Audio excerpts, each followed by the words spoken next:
American decision making സ്ട്രക്ചറിൽ പ്രസിഡൻറ്റിൻ്റെ പ്രൊറോഗറ്റീവാണ് ആണവായുധങ്ങൾ ഉപയോഗിക്കാനുള്ള ultimate command നൽകുക. നമുക്കതൊന്ന് പരിശോധിക്കാം. എങ്ങനെയാണ് ഡൊണാൾഡ് ട്രംപ് ഒരു ഫുട്ബോളും പിടിച്ചുകൊണ്ടാണ് നടക്കുന്നത് എന്ന് പറഞ്ഞാൽ ലിറ്ററലി ഉരുണ്ട ഒരു ഫുട്ബോളല്ല, അലങ്കാരികമായി പറയുന്നതാണ്, ഒരു ചതുരപ്പെട്ടിയാണ്. അത് അമേരിക്കൻ പ്രസിഡൻറ്റിനോടൊപ്പം എപ്പോഴും കാണുന്നതാണ്. ഏത് യാത്രയിലും വിദേശയാത്രയിലും എല്ലാം തന്നെ അത് കാണും. അതിനകത്ത് രേഖകളാണ്. ആണവ ആയുധങ്ങൾ ഉപയോഗിക്കുന്നത് സംബന്ധിച്ച പ്രോട്ടോക്കോളുകളും രേഖകളും കമാൻഡ് സ്ട്രക്ചറും കോഡുകളും എല്ലാം അടങ്ങിയ ചില പുസ്തകങ്ങളുണ്ട്. ബ്ലാക്ക് നോട്ട് ബുക്കുണ്ട്, അതുപോലെ മറ്റു ചില രേഖകളുണ്ട്. ഇതെല്ലാം അടങ്ങുന്ന ഒരു പെട്ടിയും പിടിച്ചുകൊണ്ടാണ് ഒന്നുകിൽ കരസേനയിലെ അല്ലെങ്കിൽ നാവികസേനയിലെ വ്യോമസേനയിലെ ഒരു ഉന്നത ഉദ്യോഗസ്ഥൻ പ്രസിഡൻറ്റിനോടൊപ്പം നിഴൽ പോലെ എപ്പോഴും ഉണ്ടാകും. അതുകൊണ്ട് എപ്പോഴും അമേരിക്കൻ പ്രസിഡന്റ് ആണവ ബട്ടണിൽ കൈ പ്രസ് ചെയ്തുകൊണ്ടാണ് ഇരിക്കുന്നത്. എപ്പോൾ അത് പ്രസ് ചെയ്യണം, എപ്പോൾ ആ കൈ വെച്ചിരിക്കുന്ന കൈ പ്രസ് ചെയ്യണം ഇത് തീരുമാനിക്കുന്നത് അമേരിക്കൻ പ്രസിഡൻ്റാണ്. അപ്പോൾ അതാണ് ഒരു കാര്യം. രണ്ട്, ഒരു ബിസ്ക്കറ്റ് കയ്യിലുണ്ടാവും.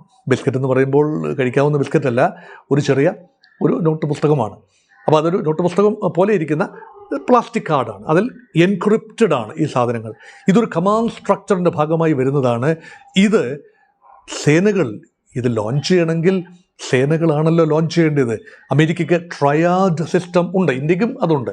അതായത് അമേരിക്കയുടെ കരഭൂമിയിൽ നിന്നും തൊടുത്തുവിടാവുന്ന ആണവ പോർമുനകൾ വഹിക്കുന്ന മിസൈലുകൾ, അത് ദീർഘദൂര ബാലിസ്റ്റിക് മിസൈലുകളിൽ ആണവ പോർമുനകൾ ഘടിപ്പിക്കാൻ കഴിയും. അതൊന്ന്. രണ്ട്, ഈ ആകാശങ്ങളിൽ നിന്നുകൊണ്ട് വരുന്ന B-2 സ്റ്റെൽത്ത് ബോംബേഴ്സ്, സ്പിരിറ്റ് എന്ന് കൂടി വിളിക്കുന്ന B-2 ബോംബേഴ്സ് ആണവ പോർമുന വഹിക്കാൻ കഴിയുന്ന ബോംബർ വിമാനങ്ങളാണ്. അതിനൊന്നും തകർക്കാനാവാത്ത ഇറാൻ്റെ ആണവ നിലയങ്ങളിലൊക്കെ ബങ്കർ ബസ്റ്റർ ബോംബുകളൊക്കെ ഉപയോഗിച്ചത് B-2 ബോംബേഴ്സാണ്. അപ്പോൾ അത് ഉപയോഗിക്കാൻ B-52 ബോംബേഴ്സ്, അത് അമേരിക്കയുടെ വിഖ്യാതമായ പരമ്പരാഗതമായി ഉപയോഗിക്കുന്ന വിമാനമാണ്, യുദ്ധവിമാനമാണ് B-52 ബോംബേഴ്സ്. ഇതൊക്കെ ആണവ പോർമുനകൾ വഹിക്കാൻ കഴിയുന്ന വിമാനങ്ങളാണ്. അപ്പം ഏറിയൽ പറ്റും. അതേസമയം അന്തർവാഹിനികളിൽ നിന്നാണ്, കാരണം കുറച്ചുകൂടി സ്ട്രാറ്റജിക്കലി ലൊക്കേറ്റഡ് വാട്ടേഴ്സിൽ പ്രവേശിക്കാൻ, ആരും കാണാതെ ലൊക്കേഷൻ മനസ്സിലാക്കാതെ പ്രവേശിക്കാൻ കഴിയുന്നത് ന്യൂക്ലിയർ പവേർഡ് സബ്മറീൻസാണ്. അത് വലിയ തോതിൽ തന്നെ ആയുധങ്ങൾ വിന്യസിക്കാൻ ഈ സബ്മറീൻസിൽ നിന്നും കഴിയും.